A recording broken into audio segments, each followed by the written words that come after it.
नमस्कार, देश दुनिया की बड़ी खबरों में आपका स्वागत है। आज के इस बुलेटिन में हम बात करेंगे, रक्षा सचिव ने पीएम मोदी से की मुलाकात की। राहुल गांधी को नागरिकता के मामले में कोर्ट से मिली बड़ी राहत की। पहलगाम हमले पर भारत के समर्थन में आए रूस की। पंजाब हरियाणा या पानी विवाद पर सुखबीर बादल ने पीएम मोदी को लिखे पत्र। सुप्रीम कोर्ट ने देश भर के सभी हाई कोर्ट्स को दिए निर्देश की। कांग्रेस नेता अजय राय के राफेल को लेकर दिए बयान पर मचे बवाल की। बात करेंगे, पीडीपी प्रमुख महबूबा मुफ्ती ने दिए बड़े बयान की। और बुलेटिन के अंत में हम जानेंगे देश भर में आंधी बारिश को लेकर मौसम विभाग के अलर्ट। साथ ही रोजगार समाचार में बात करेंगे, देश में कौन कौन सी सरकारी भर्तियां निकली हुई है और उनसे जुड़ा क्या है नया अपडेट।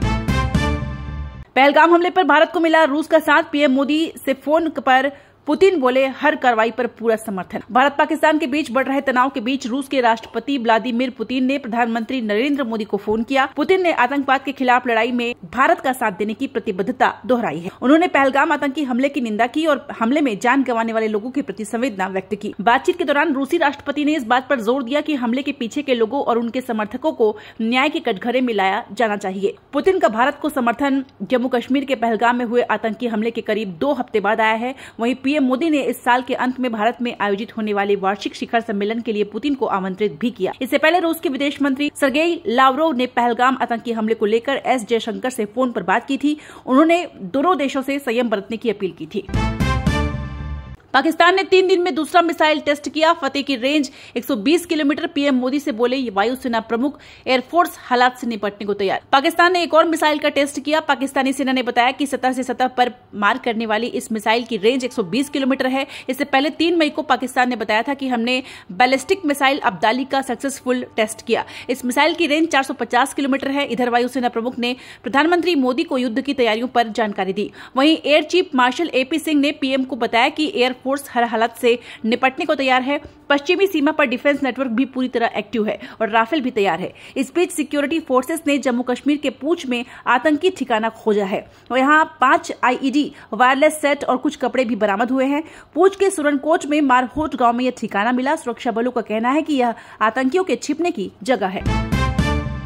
देश जैसा चाहता है वैसा होकर रहेगा। रक्षा मंत्री राजनाथ सिंह ने पाकिस्तान को दी कड़ी चेतावनी। बोले, देश के ऊपर आंख उठाने वालों को देंगे मुंह तोड़ जवाब। भारत के रक्षा मंत्री राजनाथ सिंह दिल्ली के बक्करवाला आनंद धाम आश्रम में आयोजित सनातन संस्कृति जागरण महोत्सव में शामिल हुए। इस मंच से रक्षा मंत्री ने पहलगाम हमले को लेकर पाकिस्तान को चेतावनी देते हुए कहा कि एक रक्षा मंत्री के रूप में मेरा दायित्व है कि मैं अपने सैनिकों के साथ मिलकर देश की सीमाओं की सुरक्षा सुनिश्चित करूं। प्रधानमंत्री मोदी के कार्यकाल में जैसा आप चाहते हैं वैसा होकर रहेगा। इसी दौरान रक्षा मंत्री ने कहा कि मेरा यह दायित्व है कि देश के ऊपर आंख उठाने वालों को मुंह तोड़ जवाब दे। और आप सब हमारे प्रधानमंत्री को अच्छे से जानते हैं, उनकी कार्यशैली से आप परिचित है। जोखिम उठाने का भाव उन्होंने किस तरह सीखा है उससे भी आप परिचित है। तो देश के ऊपर आंख उठाने वालों को जवाब देंगे। पंजाब हरियाणा पानी विवाद पर सुखबीर बादल ने लिखा पीएम मोदी को पत्र, कहा न्याय सुनिश्चित करे प्रधानमंत्री। शिरोमणि अकाली दल शियत के प्रमुख सुखबीर सिंह बादल ने नांगल बांध के पानी में हरियाणा की हिस्सेदारी बढ़ाने की मांग को पंजाब के संसाधनों की खुलेआम लूट करार दिया और इस विवाद में प्रधानमंत्री नरेंद्र मोदी से हस्तक्षेप करने की मांग की। शियत के अध्यक्ष बादल ने प्रधानमंत्री को लिखे पत्र में कहा कि उनकी पार्टी इस मुद्दे पर या अन्य किसी मुद्दे पर पंजाब के खिलाफ किसी भी भेदभाव की मुख गवाह नहीं बनी रहेगी। उन्होंने कहा कि हम अपने लोकतांत्रिक अधिकार का प्रयोग शांतिपूर्वक ढंग से करेंगे ताकि यह सुनिश्चित हो सके कि राज्य के साथ कोई अन्याय न हो। सुखबीर सिंह बादल ने अपने पत्र में कहा कि हरियाणा पहले ही नदियों के पूरे हिस्से से अधिक पानी का उपयोग कर चुका है और पहले ही यह उसे अनुचित तरीके से आवंटित किया गया है क्योंकि उस पानी पर उसका कोई अधिकार नहीं है। उन्होंने कहा कि पंजाब के प्रति कृतज्ञ होने के बजाय वह हरियाणा और अधिक पानी की मांग कर रहा है। अगर केंद्र सरकार नहीं लेती है फैसला तो याचिकाकर्ता फिर से हाईकोर्ट का रुख कर सकता है। राहुल गांधी की नागरिकता मामले में इलाहाबाद हाईकोर्ट की टिप्पणी। कांग्रेस सांसद और लोकसभा में विपक्ष के नेता राहुल गांधी को नागरिकता के मामले में इलाहाबाद हाईकोर्ट की लखनऊ बेंच ने राहत दी है। कोर्ट ने केंद्र सरकार को निर्देश दिया है कि इस मामले में जल्द से जल्द अंतिम निर्णय लें और याचिकाकर्ता को सूचित करें। हाईकोर्ट ने टिप्पणी की कि यह 2 सरकारों के बीच से जुड़ा विषय है। कोर्ट ने यह भी स्पष्ट किया है कि अगर केंद्र सरकार की तरफ से कोई अंतिम निर्णय लिया जाता है तो याचिकाकर्ता फिर से हाईकोर्ट का रुख कर सकते हैं। कोर्ट ने कहा कि अब पूरी जिम्मेदारी भारत पर है। भारत सरकार अगर इसमें फैसला नहीं लेता है तो इसे कोर्ट की अवमानना मानी जाएगी, यानी कि मामला यहां खत्म कर दिया गया है। याचिकाकर्ता ने आरोप लगाया था कि ऐसे साक्ष्य मौजूद हैं जो दर्शाते हैं कि गांधी ब्रिटिश नागरिकता रखते हैं। याचिकाकर्ता ने यह भी दावा किया था कि गांधी की दोहरी नागरिकता के बारे में उन्होंने 2 बार सक्षम प्राधिकारी की शिकायत भेजी थी, लेकिन कोई कार्रवाई नहीं होने पर वह मौजूदा याचिका दाखिल की गई है। सेना का मजाक उड़ा रही कांग्रेस अजय राय की राइफल वाली टिप्पणी पर बीजेपी ने किया पलटवार। उत्तर प्रदेश कांग्रेस प्रदेश अध्यक्ष अजय राय के राफेल को लेकर दिए बयान पर बवाल मच गया है। अब सत्ता पक्ष ने उनके विवादित बयान पर जवाब दिया है। दरअसल अजय राय ने एक जहाज का खिलौना दिखाया था जिस पर उन्होंने राफेल लिखा था। उन्होंने इस पर नींबू मिर्ची भी लगाया। इसके बाद अजय राय ने पूछा, फाइटर राफेल की नींबू और मिर्ची कब हटाई जाएगी, यह अपना काम कब करेगा और देश की जनता जानना चाहती है। अब उनके इस बयान के बाद बीजेपी ने उन पर पलटवार किया है। अजय राय की टिप्पणी पर भाजपा के कई नेताओं ने कड़ी प्रतिक्रिया दी है। भाजपा प्रवक्ता शहजाद पूनावाला ने एक्स पर लिखा, राहुल गांधी के करीबी अजय राय राफेल पर अपनी बातों और हरकतों की वजह से पाकिस्तान की सुर्खियों में आ गए हैं। वहीं उनके इस बयान पर बीजेपी नेता सुधांशु त्रिवेदी का भी बयान सामने आया है। सुधांशु त्रिवेदी ने कहा, शायद कांग्रेस को यह पता नहीं है कि भारतीय सेना धार्मिक शिक्षकों की भर्ती और नियुक्ति करती है और जब वे युद्ध में जाते हैं तो वो इस तरह के अनुष्ठान करते हैं। मैं जानना चाहता हूं कि कांग्रेस स्वास्तिक का अपमान करके किसका मजाक उड़ाने की कोशिश कर रही है। क्या वे सनातन धर्म का मजाक उड़ा रहे हैं? हमने 2011 में कराई थी जाति जनगणना, बीजेपी ने कूड़ेदान में डाल दिया, रणदीप सुरजेवाला का बड़ा दावा। कांग्रेस नेता रणदीप सुरजेवाला ने एक प्रेस कॉन्फ्रेंस में जाति जनगणना को लेकर कांग्रेस के दृष्टिकोण को विस्तार से समझाया। रणदीप सुरजेवाला ने कहा कि भारतीय जनता पार्टी का डीएनए जाति जनगणना का विरोधी है। उन्होंने आरोप लगाया कि बीजेपी और आरएसएस ने शुरुआत से ही जाति जनगणना का विरोध किया है, न सिर्फ सार्वजनिक मंचों पर बल्कि अदालत में भी। उन्होंने कहा, जितनी हमारी हिस्सेदारी उतनी हमारी भागीदारी। इसी सिद्धांत को लागू करने के लिए जाति जनगणना आवश्यक है। 19 मई 2011 को इसकी शुरुआत की गई और 2015 में रिपोर्ट आ गई। भारतीय जनता पार्टी ने उस समय की गिनती को षड्यंत्र के तहत कूड़ेदान में डाल दिया। वक्फ कानून पर 15 मई को नए सीजेआई करेंगे सुनवाई। जस्टिस खन्ना के रिटायरमेंट पर इमोशनल होकर बोले तुषार मेहता, आपके रिटायरमेंट से दुखी हूं। वक्फ संशोधन कानून को लेकर दाखिल याचिकाओं पर सुप्रीम कोर्ट ने सुनवाई टाल दी है। अब 15 मई को कोर्ट मामला सुनेगा। मुख्य न्यायाधीश संजीव खन्ना ने कहा कि इस मामले में विस्तार से सुनवाई की जरूरत है। अब अगले चीफ जस्टिस भूषण रामकृष्ण गवई के सामने मामला लगेगा। इस दौरान solicitor general Tushar Mehta CJI Sanjeev Khanna के रिटायरमेंट को लेकर इमोशनल हो गए। 13 मई को chief justice Sanjeev Khanna retire हो रहे हैं और 14 मई को जस्टिस भूषण रामकृष्ण गवई नए सीजेआई के तौर पर शपथ लेंगे। केंद्र की ओर से सॉलिसिटर जनरल तुषार मेहता और याचिकाकर्ताओं की तरफ से कपिल सिब्बल और अभिषेक मनु सिंघवी जैसे सीनियर एडवोकेट पेश हुए। सॉलिसिटर जनरल तुषार मेहता ने कोर्ट को आश्वासन दिया है कि अगली सुनवाई तक मामले में यथास्थिति बनाए रखी जाएगी। पिछली सुनवाई 17 अप्रैल को हुई थी, जिसमें कोर्ट ने सरकार से कहा था कि पहले से पंजीकृत या अधिसूचना के माध्यम से घोषित वक्फ संपत्तियों, जिनमें वक्फ बाई गुजर भी शामिल है, को अगली सुनवाई की तारीख न तो छेड़ा जाएगा और न ही गैर अधिसूचित किया जाएगा। साथ ही वक्फ बोर्ड में कोई नई नियुक्ति न हो। पश्चिम बंगाल की मुख्यमंत्री ममता बनर्जी हिंसा के 25वें दिन बाद पहुंची मुर्शिदाबाद। मुआवजे का किया ऐलान, कहा शांति लौट आई। राज्यपाल की रिपोर्ट की जानकारी नहीं। पश्चिम बंगाल की मुख्यमंत्री ममता बनर्जी हिंसा के 25वें दिन बाद मुर्शिदाबाद पहुंची। उन्होंने कहा कि यहां अब हालात पूरी तरह से सामान्य हो चुके हैं। सीएम ने हिंसा प्रभावित लोगों को मुआवजा देने का ऐलान किया है। वहीं मनाता ने बताया कि राज्यपाल सीवी आनंद बोस की तरफ से केंद्रीय गृह मंत्रालय को भेजी गई रिपोर्ट की कोई जानकारी नहीं है। ममता बनर्जी ने दावा किया कि मुर्शिदाबाद हिंसा पूरी तरह से प्लान्ड थी और इसके पीछे साजिश है। उन्होंने बीजेपी पर निशाना साधते हुए कहा कि जो लोग दंगा भड़काते हैं उन्हें बंगाल कतई बर्दाश्त नहीं करेगा। मुख्यमंत्री ने बीएसएफ पर भी सवाल उठाया और कहा कि अगर फायरिंग नहीं होती तो अगले दिन हिंसा नहीं भड़कती। सुप्रीम कोर्ट ने हाई कोर्ट्स में पेंडिंग केसों की जानकारी मांगी। कहा, वक्त पर न्याय मिले, इसके लिए गाइडलाइन बनाना हमारा मकसद। सुप्रीम कोर्ट ने देश भर के सभी हाई कोर्ट से पेंडिंग केसों की जानकारी मांगी। कोर्ट ने कहा, हाई कोर्ट उन केसों की रिपोर्ट जमा करे जिनमें 31 जनवरी 2025 से पहले का फैसला सुरक्षित रखा गया, लेकिन आज तक सुनाया नहीं। जस्टिस सूर्यकांत और जस्टिस एनके सिंह की बेंच ने कहा, केसों की सुनवाई में होने वाली इस तरह की देरी बेहद परेशान करने वाली है। वक्त पर न्याय मिले, इसके लिए हमें कुछ जरूरी दिशा निर्देश तय करने होंगे।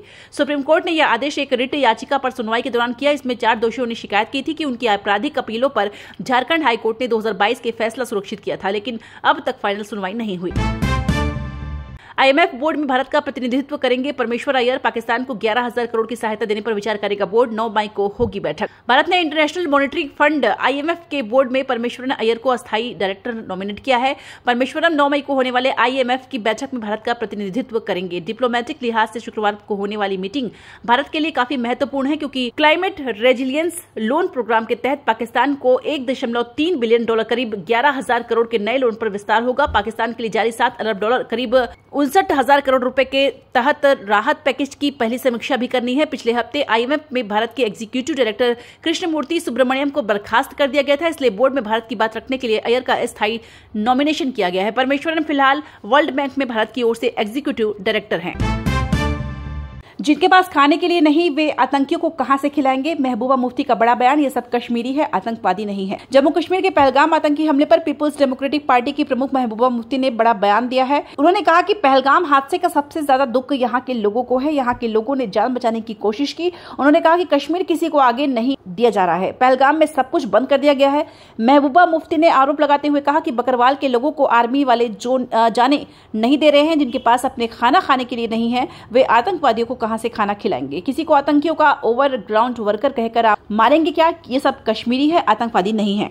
इससे पहले महबूबा ने कहा था कि कुलगाम में नदी से एक और शव बरामद हुआ है, जिससे गड़बड़ी के गंभीर आरोप लगे हैं। स्थानीय लोगों का आरोप है कि इम्तियाज अहमद मागरे को 2 दिन पहले सेना ने उठाया था और अब रहस्यमय तरीके से उसका शव नदी में मिला है। पहलगाम में हाल ही में हुआ आतंकवादी हमला कश्मीर में नाजुक शांति को पटरी से उतारने, पर्यटक को बाधित करने और पूरे देश में सांप्रदायिक सद्भाव को कमजोर करने की एक सोची समझी कोशिश प्रतीत होती है।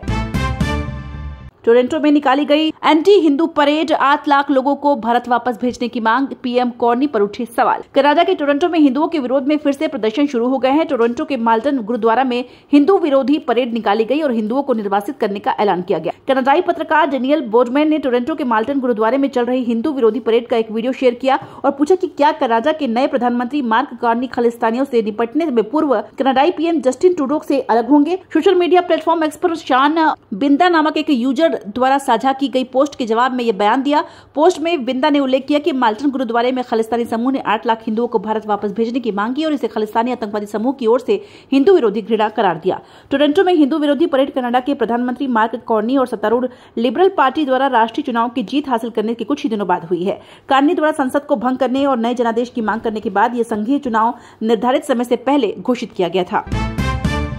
पंजाब में राष्ट्रपति शासन लागू हो, जल विवाद के बीच हरियाणा में उठी मांग, महिलाओं ने मान सरकार के खिलाफ मटके फोड़े। पंजाब सरकार की ओर से हरियाणा का पानी कम किए जाने पर प्रदर्शन किया। लगभग 1.5 किलोमीटर पैदल मार्च करते हुए लघु सचिवालय पहुंचे और सीटीएम गुरविंदर सिंह को प्रधानमंत्री के नाम ज्ञापन सौंपा। कार्यकर्ताओं ने विरोध में पंजाब सरकार की प्रतीकात्मक शव यात्रा भी निकाली। इससे पहले इनेलो कार्यकर्ता जवाहर पार्क में एकत्रित हुए। पूर्व मुख्य संसदीय सचिव एवं इनेलो के प्रदेश अध्यक्ष रामपाल माजरा ने इस विरोध प्रदर्शन की अगुवाई की। प्रदर्शन में शामिल महिलाओं ने भाग लेते हुए पंजाब के मुख्यमंत्री भगवंत मान के नाम के मटके भी फोड़े। रामपाल माजरा ने कहा कि आम आदमी पार्टी सरकार की पंजाब से जड़ें उखड़ती हुई दिख रही हैं। दिल्ली में लोगों ने इसका सफाया कर दिया है। पंजाब से भी इस पार्टी को अपना सुपड़ा साफ होता दिख रहा है, तो लोगों की भावनाओं का फायदा उठाने की फिराक में आम आदमी पार्टी ने अब संघीय ढांचे को नकार कर अराजकता फैलाने का काम किया है। कोर्ट पहुंचे किसान नेता राकेश टिकैत, पहलगाम हमले पर दिया बड़ा बयान, साथ ही पाकिस्तानी नागरिक को लेकर भी कही बड़ी बात। भारतीय किसान यूनियन के राष्ट्रीय प्रवक्ता राकेश टिकैत गाजियाबाद कोर्ट में तारीख पर पहुंचे। इस दौरान उन्होंने मीडिया से भी बात की। वहीं राकेश टिकैत ने मीडिया से बातचीत करते हुए कहा कि पहलगाम हमले के मामले में वो सरकार के साथ है। अगर कोई भारतीय महिला पाकिस्तानी व्यक्ति से शादी करती है तो उसे वहां रहने का अधिकार नहीं है। इतनी संख्या में पाकिस्तानी नागरिक भारत में रह रहे थे, यह इंटेलिजेंस फेलियर है। हमें उम्मीद है कि यह बुलेटिन आपको पसंद आई होगी। आपकी राय हमारे लिए कीमती है, तो कमेंट में जरूर बताएं कि कौन सी खबर ने आपको सबसे ज्यादा प्रभावित किया। ऐसे ही धमाकेदार अपडेट्स के लिए हमारे चैनल को सब्सक्राइब करें और बेल आइकन को प्रेस करें ताकि हर नई वीडियो का नोटिफिकेशन आपको तुरंत मिले। अगली बुलेटिन तक के लिए खुद का ख्याल रखें और अपने दोस्तों के साथ इस वीडियो को शेयर करना ना भूलें। मिलते हैं जल्द ही, तब तक के लिए ढेर सारी शुभकामनाओं के साथ। जय हिंद, जय भारत।